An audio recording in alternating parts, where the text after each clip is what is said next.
Part 10. Yeah. Cobb County House.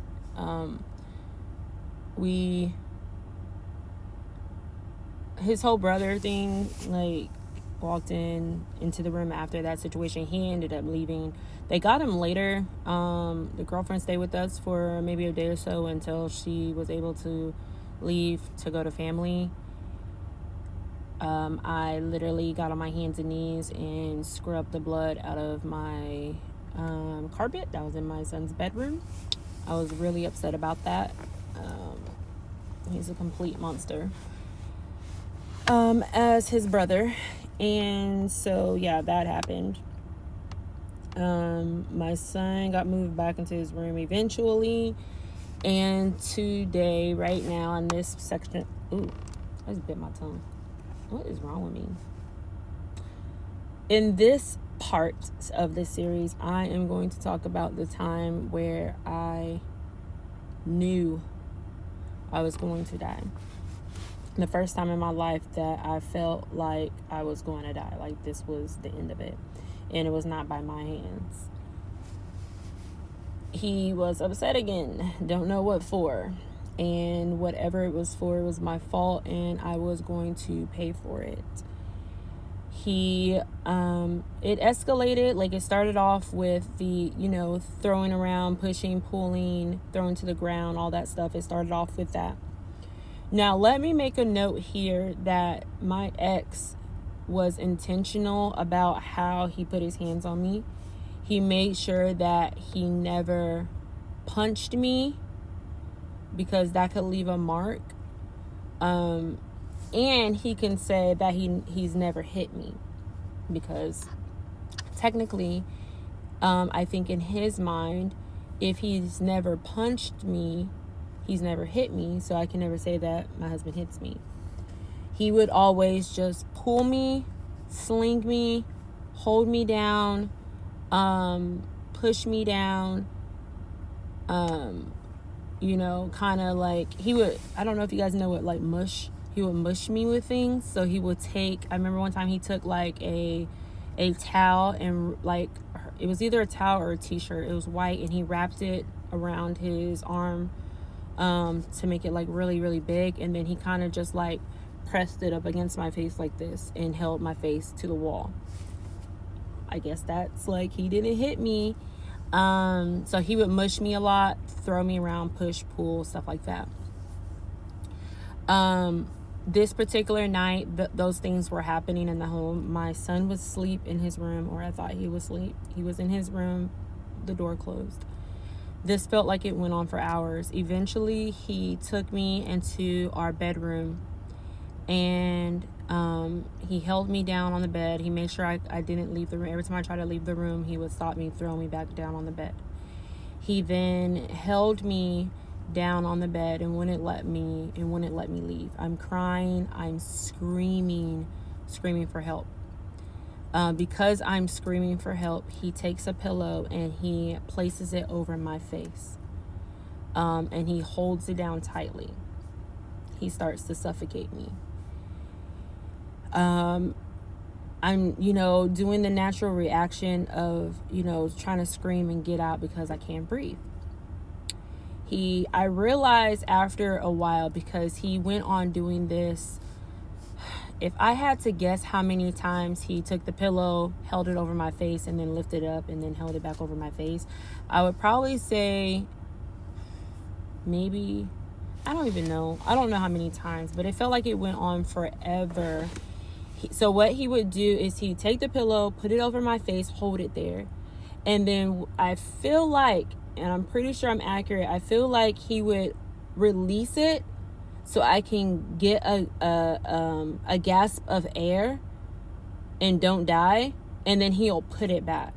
So this continued on several times. So hold it down, and then give me a gasp of air, and then hold it down again. This went on what felt like an eternity. And then once I realized, okay, maybe if I be quiet, he'll stop. So I stopped screaming, and he would suffocate me, or he'll try to suffocate, or he'll put the pillow over my face. And I remember I just stopped screaming and I would just cry.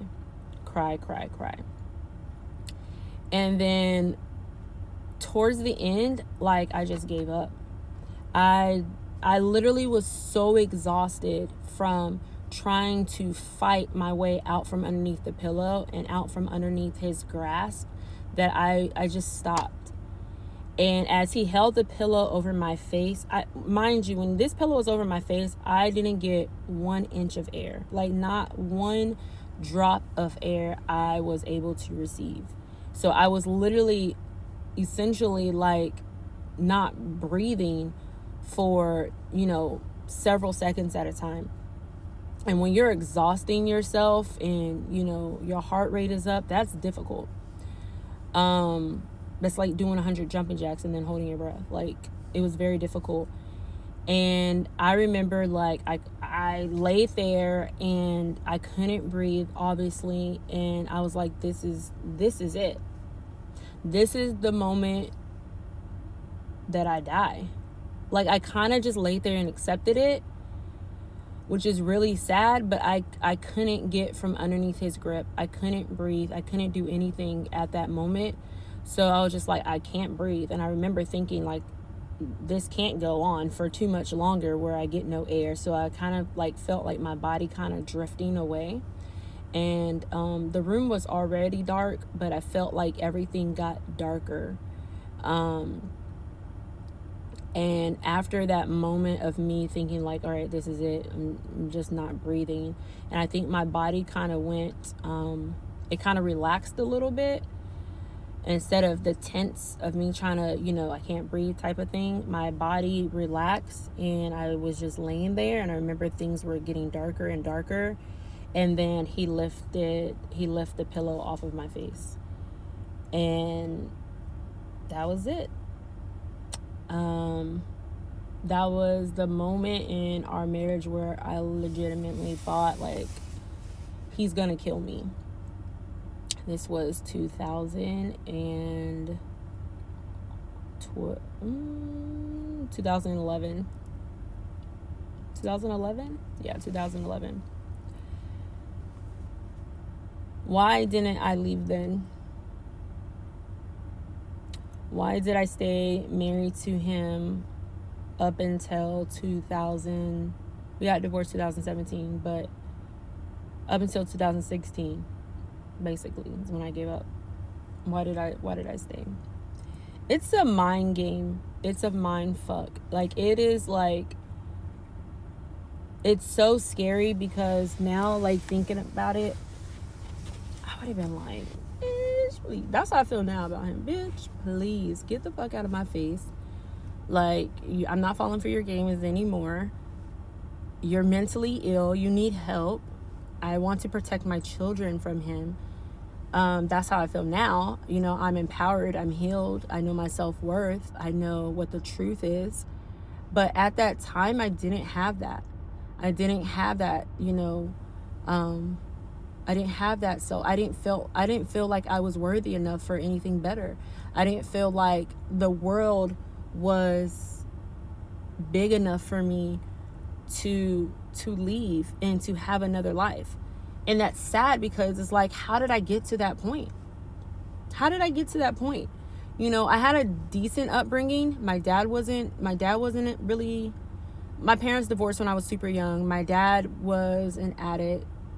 And I figured that out later in life when I got older and matured, that, when I went to go visit him, there were girls coming in and out the house. There were, he would leave me in the car, in the parking lot of motels when he went upstairs for hours to the hotel rooms. He left me at a trap house for a couple of days. Like, just things like that I didn't really know affected me until, like, my adulthood. So, yeah.